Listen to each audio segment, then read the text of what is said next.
Hi everyone, I hope you're all doing great today. Okay, so I sincerely hate to be the bearer of bad news, but I have to say it to Nigerians as it is. If you are in Nigeria and you know you're going to be in Nigeria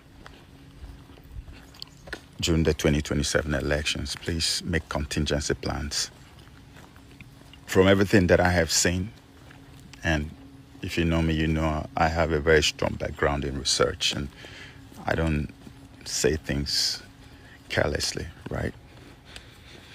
From everything that I have seen, we are on our way to a very messy, nasty, ugly civil war in Nigeria in 2027. And I'm going to explain to you how it's going to come out, how it's going to roll out, all right? So, in the last video that I made, right,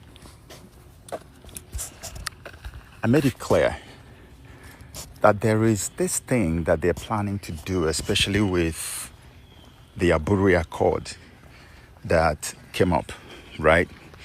And so the plan was that while they're talking about Aburi, and BBC is also planning to release their documentary about surviving Biafra, which is a very weird, nasty title. I don't even know why. Maybe they're saying how Biafrans survived Biafra or something else. If it is something else, well, let them release it. We're waiting for them. But you can imagine all of this happening at the same time. Yakubu Gowon released the book, and then BBC is about to release a documentary, and then we have all the talk about Aburi all over the media, and that showed me and proved to me that they are basically heading towards a restructured Nigeria. Because I've always said to people that Tinubu is the kind of president that does not want anybody to take power from him so that he becomes lower. Once he has hit that level in his life, he doesn't want to be anything lower again. Is it that he is a live president, or he divides Nigeria in such a way that every single region has its own thing? Whatever you have in your region, you have it. That probably even explains why the borrowing, the out of mind borrowing, like I've never seen. Did you see the report that everything he has borrowed in 2 or 3 years is basically what Nigeria was supposed to have borrowed, something that Nigeria hasn't borrowed in 55 years. This is the worst we have ever seen in the history of Nigeria. The man is just on a borrowing rampage. And nobody's seeing what he's doing with all this money. So basically, he's just investing all these things in his region so that after the restructuring process, whatever he has put inside the Yoruba land stays in Yoruba land. And then whatever the Easterners have got, they just manage it like that. And whatever the North has got, they manage it like that. And then the power of the presidency is weakened completely. This is what they are planning to do. But right now, as I make this video, there is a very strong opposition to that. The overlords, the puppet masters, the cabals, the voodoo masters, and the native doctors around, and all the praise singers, okay, around this man are telling him to go on, Baba, that there is no problem. Is it not you? Yes, there will be a few protests here and there, and then some people will die, and you will still be there in power. That's what is going on. And the Nigeria that I see today is not the Nigeria of 2023. Anybody who is not seeing that, the person is absolutely blind. Even cowards today are roaring like lions. And they're not doing it to make sound effects. Something has broken on the inside of every single Nigerian, and now it is a battle to the finish. Nigerians, as far as they're concerned, are now saying, you know what? It is now or never. If we die, we die. Because after all, we've got nothing to lose. This man is taking every single thing from us already. That's where Nigerians are right now. And so what you're going to see, which is why I know that civil war is coming, you need to make contingency plans. What I'm seeing is a situation where on election day, they are going to try to steal the elections like they did in 2023. They're going to try to release thugs. But they will find out that the thugs waiting for them at the polling booths are worse than the thugs they are sending. I think they already have the intelligence that this is going to happen. They know that Nigerians are ready, armed to the teeth. The kind of videos we have even seen in the last few days shows you where Nigerians are right now. That nobody is ever going to wait and allow Tinubu and his boys to rig elections or to steal elections at the polling units anymore. It's not going to happen. Just take it from me. This is not a threat. It's a reality. It's not going to happen. So what are they going to do? When that does not happen, they are going to replicate or try to replicate what they did during the useless primaries that just took place. They are going to just manufacture numbers, send it to INEC, and tell INEC to begin to apportion to different candidates.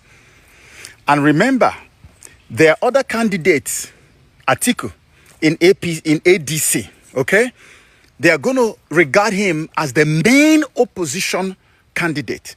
NDC doesn't ever measure or even show up on their scale.